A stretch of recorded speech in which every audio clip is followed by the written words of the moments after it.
নমস্কার বন্ধুরা, সবাই কেমন আছে? আশা করি নিশ্চয়ই সবাই ভালো আছো। তো চলো, আমি দুধ বসিয়ে দিয়েছি একটাতে, আর একটাতে মাটির খোলা বসিয়ে দিয়েছি, মানে পিঠে করে এটার মধ্যে। হ্যাঁ, বসিয়ে দিয়েছি। আর তার আগে আমি চালের গুঁড়িটাকে জলে একটু নুন দিয়ে ভিজিয়ে রেখে দিয়েছিলাম। সে আধা ঘন্টা 15 মিনিট 20 মিনিট, যে যেরকম পারো ভিজিয়ে রেখে দিয়েছিলাম। ওইটাকে একটুখানি ভালো করে হাতা দিয়ে ফাটিয়ে নিতে হবে, হাতার সাহায্যে ভালো করে একটুখানি, কারণ চালের গুঁড়ি তো একটু নিচে বসে উপরে জলটা এসে হয়ে যাবে, করে ভালো করে মিশিয়ে নেব। মিশিয়ে নেওয়ার পর এই যে দেখছো, এটার মধ্যে হাতায় করে করে করে করে দিয়ে দেবো। দিয়ে এবার তোলার সময় একটা ছুরির সাহায্য নেবো, তাতে সুবিধা হবে। দেখো কি সুন্দর উঠে যাবে, খুব ইজি হয়ে যায়। আর একটুখানি একটা বাটির মধ্যে হোক, কাপের মধ্যে একটু সর্ষের তেল নিয়ে নেবে। আর একটা বেগুনের পেছনে যে বোটাটা থাকে না, মানে যেটা ডান্ডিটা থাকে, যেটা ফলের বেগুনের, ওইটুখানি বেশি করে কেটে ওইটা নিয়ে নেবে। ওই পিঠে করবে, আবার একটুখানি করে ওই সর্ষের তেল দিয়ে ওটা দিয়ে পুরো প্রত্যেক কটা বাটির মধ্যে একটুখানি করে বুলিয়ে নেবে। তাহলে আর তলাটা লাগবে না, সুন্দর যত করো তত সুন্দর উঠবে। মানে আস্তে আস্তে করে জিনিসটা আরও ভালো তেলের মতন হয়ে যাবে। দেখো, এই দেখো, একটু তলায় লেগে গেল, ওরকম করে দেবে, তাহলে দেখবে তখন আর লাগবে না, কিন্তু এটা আলগুস্তে উঠেও যাবে। এই দেখো, দেখেছো কিরকম উঠে গেল? এটা শুধু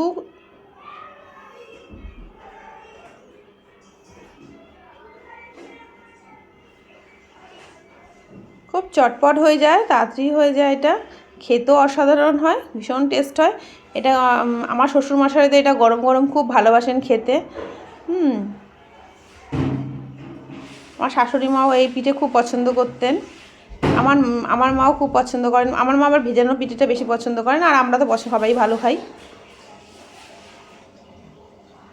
এই যে বেগুনের বোটা দিয়ে কিন্তু আমি সব কটা বুলিয়ে নিচ্ছি, তোমাদের দেখানোর জন্য আমি এটা করছি। দেখো, সব কটা বাটিতে একবার করে বুলিয়ে নিলাম। একটু নড়ে যাচ্ছে বলে, মানে ওগুলো তো বাটি বাটি থাকে, ঠিক মতন বসতে চায় না। এটা তো উনুনে ভালো হয় এগুলো, তাই এখন আমরা আর উনুন কোথায় পাবো বলুন, তাই গ্যাসের মধ্যেই আমি করি।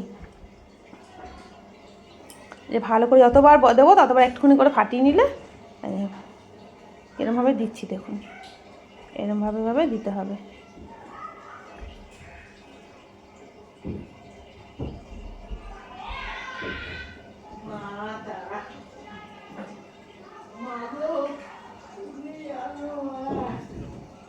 ঢেকে দেবেন, এবার হতে থাকবে ভেতরটা।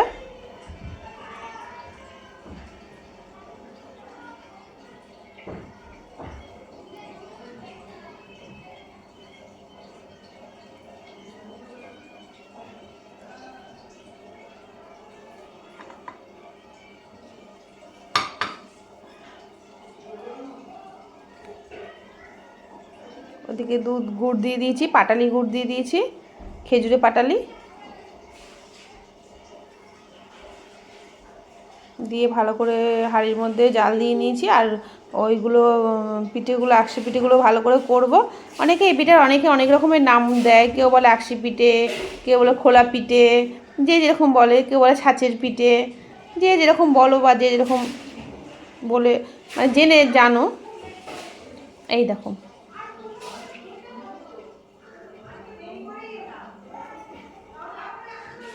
একটু, আর যেগুলো দেবো সেগুলো খুব বেশি যে কড়া ভাজবো সেগুলো না, যেগুলো মুখে খাবে সেগুলো একটু বেশি করে ভালো করে ভাজতে হবে।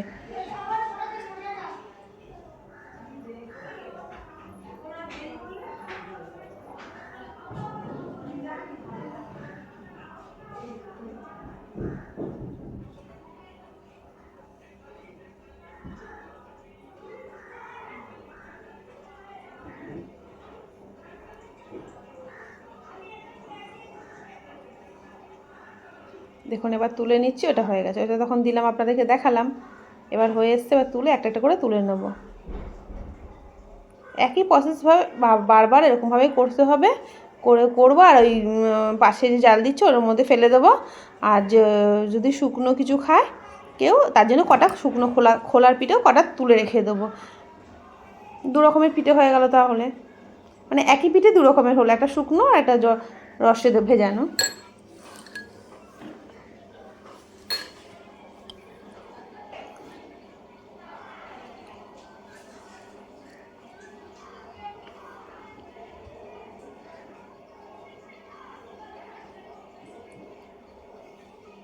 ঠান্ডার মৌসুম, পৌষ মাসে প্রথম বৃষ্টি পড়েছে আর ঠান্ডা ঠান্ডাও পড়েছে, ভাবলাম ঠিক আছে একটু পিঠে করে সবাইকে খাওয়ানোই যাক, সবাই খুশি হবে। আর বাঙালিদের তো বলুন, যেই সময় যেই জিনিস সেই সময় সেই জিনিস না খেলে কি আর হয়। তাহলে আপনারাও বানিয়ে ফেলুন, পৌষ মাস পড়ে গেছে, ঠান্ডা পড়ে গেছে, আপনারাও বানিয়ে টেস্ট করে নিন কীরকম হয় খেতে, খেয়ে আমাকে জানাবেন কীরকম হয়েছিল খেতে। আর যারা করেন তারা তো জানেনই।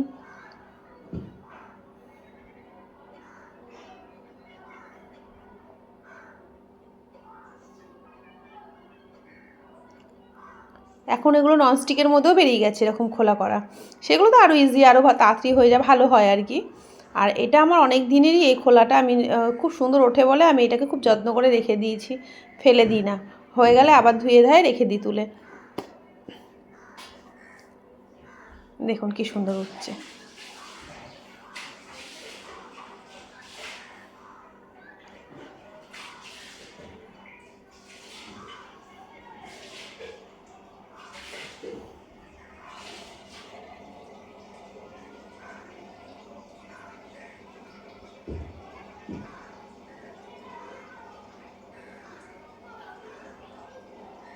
আবার দিয়ে নেবো, এরকম বারবার এরকম করে করে করেই করবো।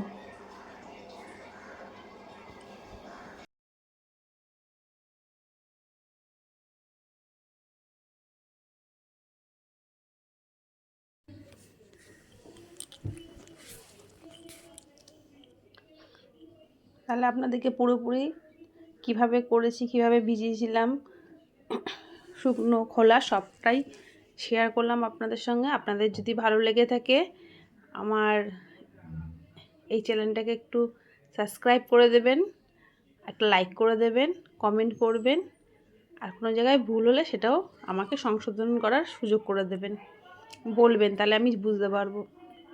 সবাই ভালো থাকবেন, সুস্থ থাকবেন, আর এভাবেই যেন আপনাদেরকে আমি একের পর এক দিয়ে যেতে পারি ব্লগ, এই কামনা করি আপনাদের কাছে। আপনারা এরমভাবে আমাকে সাপোর্ট করবেন।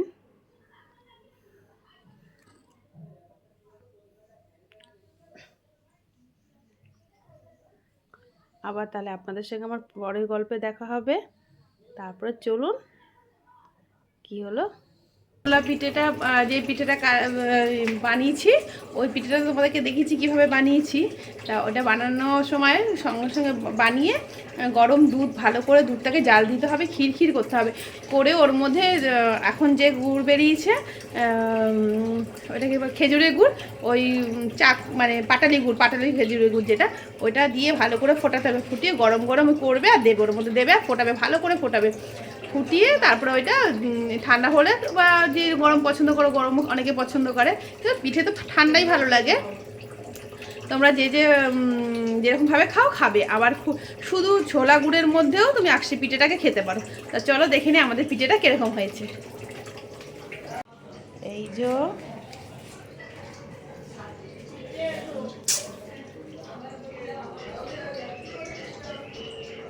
এটা হচ্ছে খেজুরের গুড়, ঝোলা গুড়, এটা হচ্ছে পিঠে, শুকনো পিঠেটা, আর এটা হচ্ছে রসের পিঠে, এটা সাজের পিঠে, আর এটা রসের দেওয়া, মানে দুধের মধ্যে ভালো করে জাল দিয়ে করা।